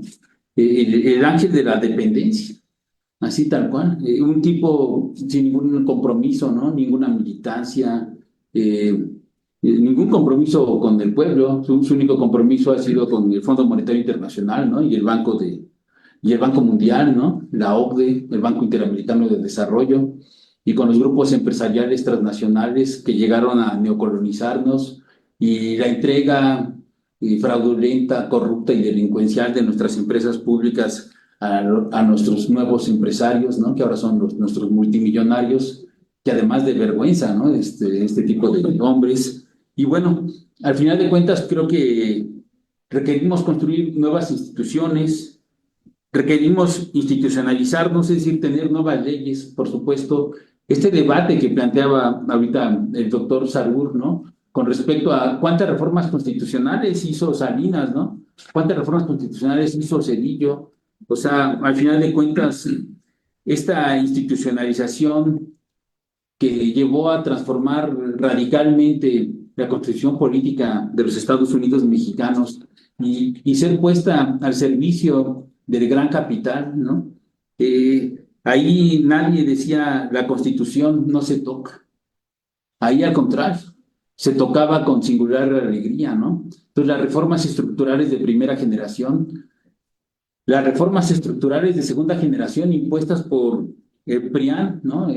Durante el sexenio de Enrique Peña Nieto, ahí están los videos, podemos ver el acto donde se presenta el Pacto por México, todos los gobernadores de este país, o casi todos, por supuesto, casi todos los senadores y senadoras de este país, diputadas y diputados, empresarios y empresarias, ¿no? En primera plana, periodistas, ¿no? Eso hay que tenerlo en cuenta. Entonces, necesitamos, ahí nadie decía, la Constitución no se toca. Dejaban que la Constitución fuera manipulada sin ningún rubor, ¿no? Por supuesto. Y bueno, ahora hay un gran debate sobre la necesidad de orientar el contenido social, ¿no? De la Constitución. No se nos olvide que esta Constitución es producto de una revolución, y en su momento decían que la Constitución Política Mexicana del 1917 era la Constitución de mayor contenido social a nivel mundial. Eso es importante saber. Claro, porque la revolución la hizo el pueblo, no la hicieron los hacendados. Y se hizo contra la dictadura porfirista, ¿no? Que hoy el gobierno de Andrés Manuel López Obrador le llama el neoporfirismo neoliberal, ¿no? Y eso no está de más escucharlo, hay que poner atención. Al final de cuentas, la revolución la hizo el pueblo, y para pacificar México fue necesario una constitución que respondiera, por lo menos en principio legalmente, a las demandas de ese pueblo. Y durante los sexenios post-revolucionarios, pues algunas de esas demandas se fueron cumpliendo o se cumplieron de cierto modo, y otras no se cumplieron en su totalidad. Pero sí sabemos que con la llegada de los neoliberales empezó la contrarrevolución, así tal cual. Se permitió con reformas neoliberales del corte que impulsó Carlos Salinas de Gortari la llegada de la ultraderecha al poder. No se nos olvide, y eso es muy importante mencionarlo. Primero, que Carlos Salinas de Gortari llega robándose la presidencia de la República, da un golpe de Estado. Yo así les recomiendo leer mi librito, Genealogía del Estado 2, desde América Latina, del golpe de Estado, Estado de excepción y genocidio. Una interpretación desde el micropoder. También está en mi página. Carlos Salinas da un golpe de Estado, eso es muy importante saberlo, que tiene efectos tremendos para la población, así tal cual. Pero quiero decir, con respecto a lo que estaba mencionando, quien reconoce a Carlos Salinas como presidente, pero que en los hechos es un dictador, es el PAN, con Diego Fernández de Ceballos. Eso es muy importante. Ahí hay una alianza ya hasta el día de hoy entre el PRI y el PAN. No es nueva la alianza. También eso es muy importante saber. Y Carlos Salinas de Gortari reforma la Constitución de tal modo que permitirá que en el 2000 Vicente Fox, que es hijo de un extranjero, llegue a la presidencia. Sin esa reforma no hubiera llegado.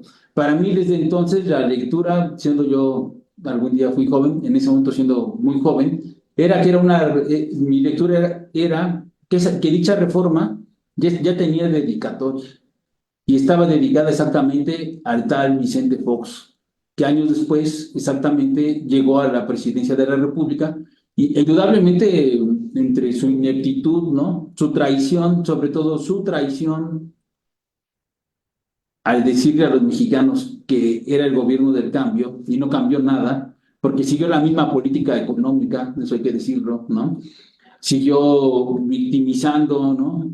Y sacrificando al pueblo de México, lo siguió despojando, utilizó a Pemex para enriquecerse él y su familia, y podría decir muchas cosas más de Vicente Fox, pero no lo quiero hacer.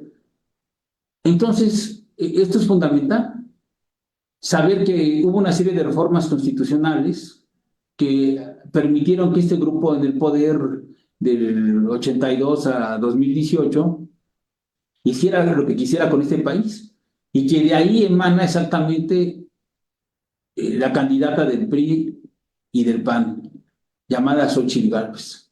Y sus propuestas son retomar lo que ella en su momento impulsó con Vicente Fox, ¿no?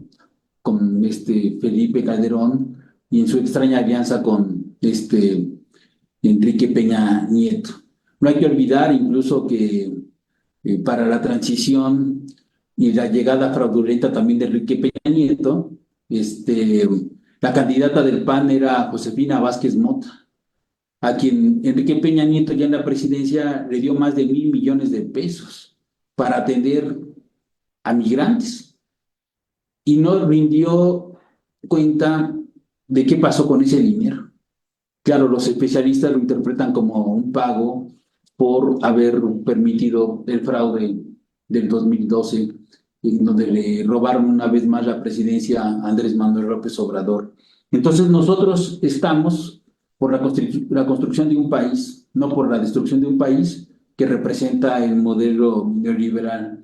Creemos que los movimientos sociales nos van a dar luz de cuáles son las demandas principales que hay que atender, ¿no? Por supuesto, claro, la política también tiene que ver con el arte de lo posible y dentro de lo posible en esta gran construcción del mercado capitalista global y teniendo como vecino a Estados Unidos, pues hay que ver qué se puede implementar, pero sin duda alguna este sexenio que está por terminar nos deja un gran sabor de boca y nos permite ver que muchas cosas son posibles. Fue posible no endeudarse más este sexenio, fue posible aumentar el poder adquisitivo, fue posible crear una gran cantidad de programas sociales para atender a los sectores más vulnerables de este país, ¿no? Fue posible impulsar casi 10 megaproyectos, ¿no? Fue posible intentar reconstruir el sector de salud en este país ampliamente abandonado y lo vivimos. Va a ser 4 años con la crisis del COVID, ¿no? Fue posible construir un banco, ¿no? El Banco de Bienestar. Fue posible intentar rescatar en la medida de lo imposible el campo mexicano. No hay que olvidar que Salinas empieza a regalar el campo mexicano, pero lo hará con singular alegría Fox y Calderón, dando concesiones mineras a diestra y siniestra, ¿no? Entonces, en lo posible fue una apuesta sembrar alimentos en este país para buscar cierta autosuficiencia alimentaria. Ha sido una gran lucha intentar impedir el ingreso de maíz transgénico, ¿no? Como parte de una colonización no nada más económica, sino cultural, ¿no? Genética, histórica. No puede ser que en este país tengamos que estar importando maíz transgénico. Eso, si somos el hombre, diríamos la mujer de maíz, según nos lo dice el Popol Vuh. Entonces, hay muchas cosas que son posibles. Hay que oír las propuestas. Esto es muy importante. hay que oír las propuestas de gobierno que esté haciendo Claudia Sheinbaum desde Morena. Ya ahorita se dibujan varias, ¿no? Creo que a mí de las que me ha llamado la atención es esta idea de los trenes en el país. Realmente el daño que hizo Cedillo al privatizar los trenes fue tremendo. Y bueno, nos parecía imposible construir una refinería, un aeropuerto. Y bueno, este presidente construyó varios aeropuertos, una refinería, y no solamente eso, está construyendo trenes, y eso es muy importante.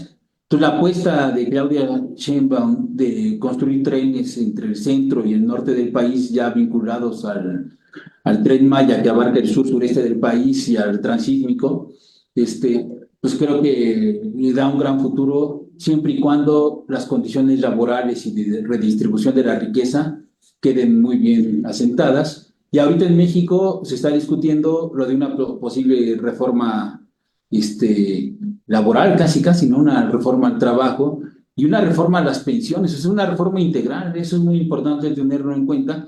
Y los invitamos y las invitamos a que no pierdan esa discusión, porque efectivamente, si dicha reforma no es posible, le estamos abriendo entonces, así sin lugar a dudas, la puerta a que los neoliberales aprovechen la producción de riqueza, continúen enriqueciéndose ilimitadamente y los condenados de la tierra, es decir, el pueblo mexicano, viva otras crisis de subconsumo.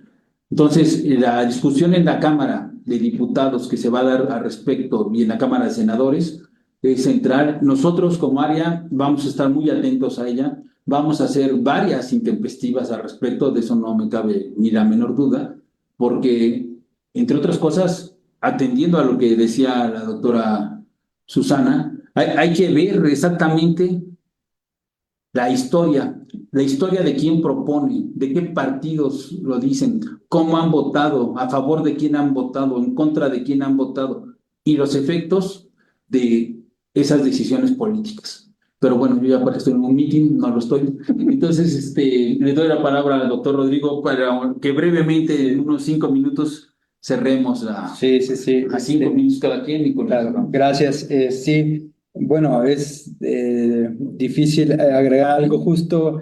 Me parece que los colegas han desnudado la construcción de un régimen bajo el neoliberalismo, las implicaciones prácticas que esto tuvo, las implicaciones en la vida, la reconfiguración del Estado. El doctor Sarur narraba con precisión justo qué supuso para México la nacionalización de la deuda y la privatización de las ganancias, ¿no? En la década de los 90. Esto tiene consecuencias en la actualidad, seguimos pagando esa deuda. Y eso tiene que ver con los márgenes de acción, incluso que tiene el gobierno o el Estado para hacer políticas de redistribución. Sin embargo, las ha hecho bajo este sexenio.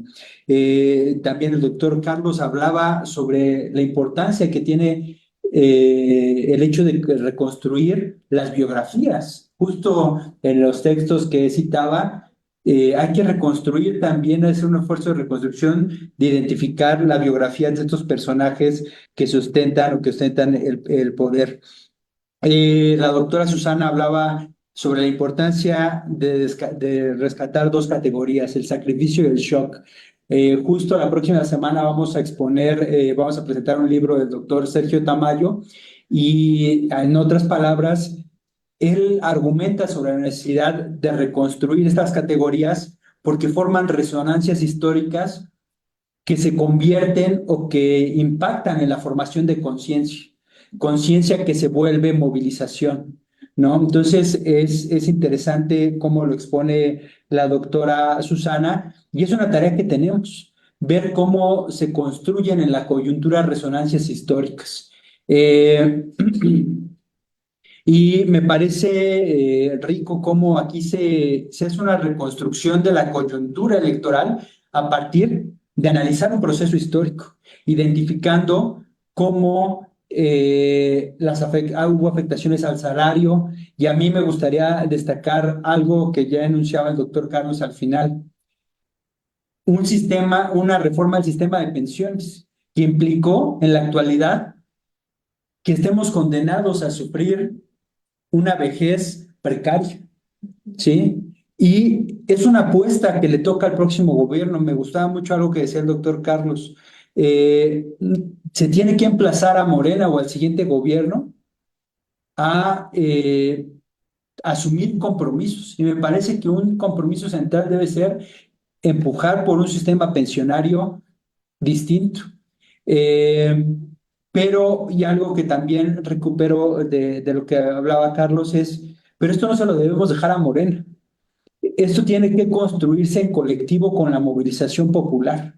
Y justo parte de lo que vamos a ver la siguiente semana con la exposición del libro es cómo la movilización popular se puede articular con un partido político e impulsar transformaciones y cambios en la conciencia. Y finalmente, hay algo que decía el doctor Carlos que me parece importante. Se han ganado muchas cosas en este sexenio.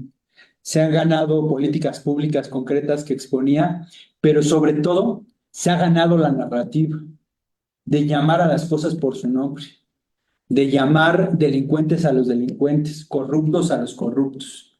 Y eso es algo que el siguiente gobierno no debe de renunciar a ello. Y es un gran desafío, porque si algo nos enseñó Obrador, es un maestro en la construcción de la narrativa y de ganar la agenda política y de colocar los temas de interés en la agenda política. Es un gran desafío porque no es cualquier cosa. Entonces, es un gran desafío que tendrá probablemente Sheinbaum, ¿no? Y bueno, dentro de este arte de lo posible que le toca al siguiente gobierno, insisto, es ganar la narrativa.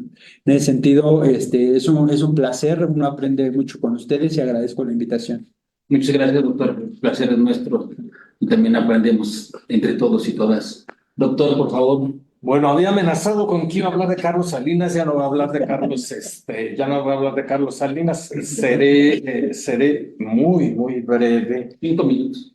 Muy breve, menos de 5 minutos, y efectivamente referirme a que respecto de Gálvez y la derecha, que fue o es los temas que yo me propuse presentar aquí, sí, efectivamente hay un proyecto, pero también hay un discurso travestido.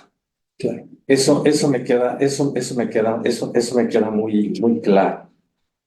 Así entonces cierro con dos dichos de ellos, uno de Gálvez. Algo que aprendí de mi abuelo es ganar tu comida trabajando. Y yo creo que lo que tenemos, y creo que lo que tenemos que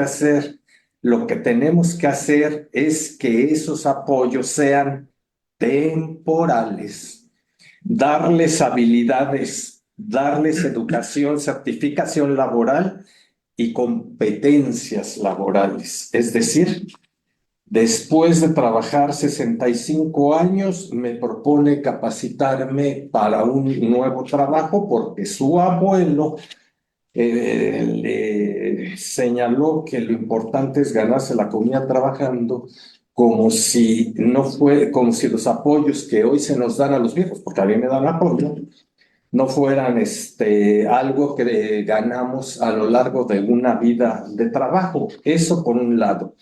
Lo otro es la maravilla que publicó el presidente del PAN hace algunos días respecto de efectivamente cómo repartirse el botín. Es un absoluto descaro.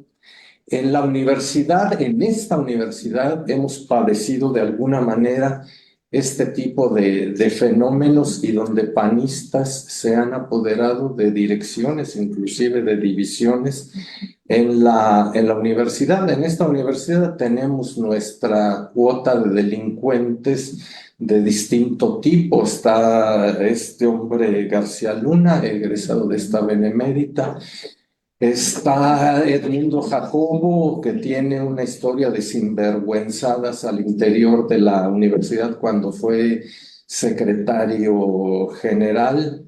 Está Arturo Sánchez Gutiérrez, que trabajó en el Departamento de Sociología y que avaló el proceso de elección, entre comillas, de la candidata de la oposición, Gálvez. En ese sentido, entonces, Acuerdo Político Electoral de Coahuila 2023-2024, el Partido Revolucionario Institucional conducirá y siglará la gubernatura del Estado de México y Coahuila en 2023, mientras el Partido Acción Nacional siglará y conducirá los procesos de la Presidencia de la República y la Jefatura de Gobierno. ¿Cuál elección? Ninguna elección, y después viene todo lo que se reparten, incluidas las seis notarías, se reparten 20% de las subsecretarías, el Instituto de la Transparencia. Ellos que dicen que no se toca ni el INE, ni el Instituto de la Transparencia, ni nada de eso. Con esto comencé que iba a empezar con un tuit y quería terminar con el tuit, efectivamente, que no fue tuit, sino apareció publicado en distintos medios, como Gálvez efectivamente se refirió a que iban a quitar los apoyos, los distintos apoyos a los sectores, a los sectores vulnerables. Evidentemente después reculó en ese ejercicio de travestismo discursivo que le caracteriza. En ese sentido, hoy hablan de los vamos a mejorar, pero nunca dicen cómo los vamos a mejorar. Pues será entonces, aparte del apoyo, dar cursos. No sé, verdaderamente es un personaje sui generis y yo hasta aquí. Muchas gracias, doctor. Es un gusto oírlo siempre y aprender mucho de usted. Doctora, por favor. Bueno, muchas gracias por la invitación. Siempre es un gusto escucharlos. Bueno, nada más para cerrar, ¿no? Esto que decían, se discute mucho precisamente de estos nuevos proyectos, ¿no? Ahorita que viene el periodo electoral, este tema y se cuestiona, ¿no? Lo que yo decía, esta política social, ¿no? Otorgar, ¿no? Algún ingreso básico, ya sea las pensiones, las becas, un salario a partir de este programa de Jóvenes Construyendo el Futuro o Sembrando Vida, etcétera. Pero creo que habría que discutirlo precisamente a la luz de un tema que va a surgir precisamente de la Revolución Mexicana, que es la justicia social. Y la idea que ya mencionaba el doctor, el tema de la redistribución de la riqueza, no es una dádiva, no es crear holgazanes, ¿no? Como diría Fox, con otras palabras muy finas, ¿no? No, es precisamente parte de este nuevo paradigma de política social, la idea de justicia social que tanto se ha construido en los pueblos del mundo, digamos, en este caso en Latinoamérica, a partir de estos gobiernos progresistas, y que creo que habría que redimensionarla, ¿no? En los próximos gobiernos que vengan, bueno, el más próximo, en las próximas elecciones, ¿qué es lo que queremos realmente? Y si realmente buscamos este tema de la justicia social, bueno, habría que empezar por redimensionar cómo se discute y cómo se construye un discurso en torno a estos programas sociales, por un lado. Por otro, también pensar, ¿no?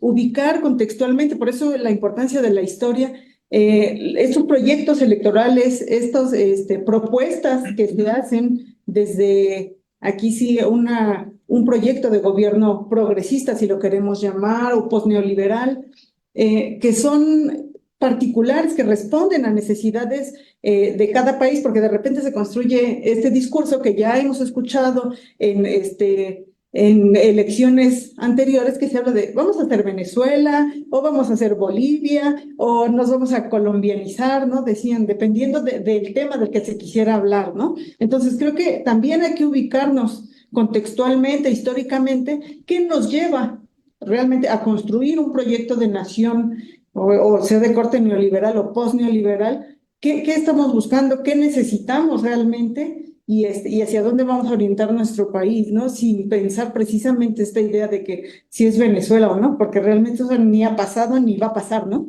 Muchas gracias, doctora.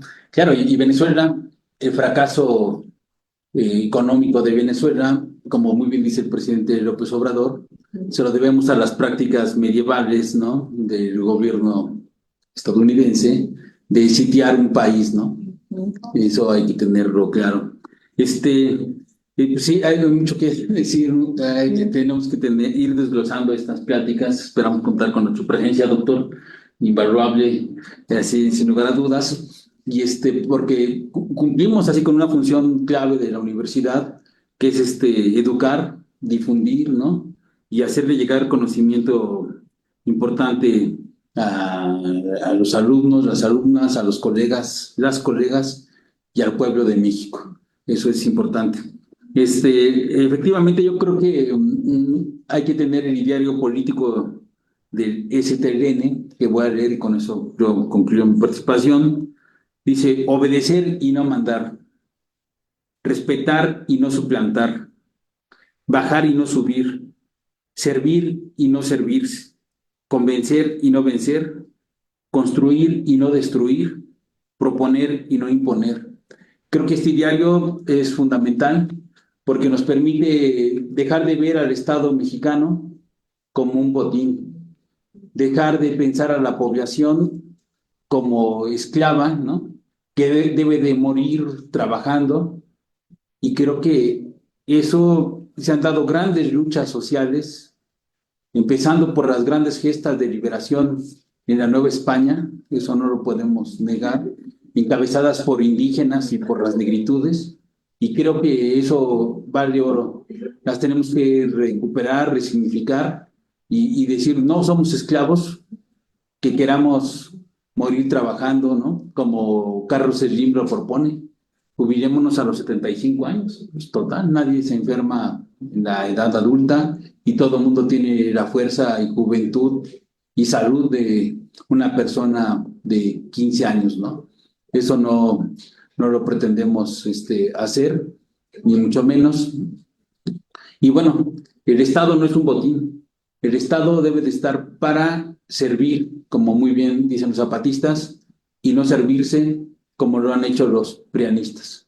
Pues sin más que decir, le agradezco mucho al doctor Rodrigo, al doctor Sarur, a la doctora Susana, a Gerardo, ¿no? Sin todos ellos y ellas esto no es posible.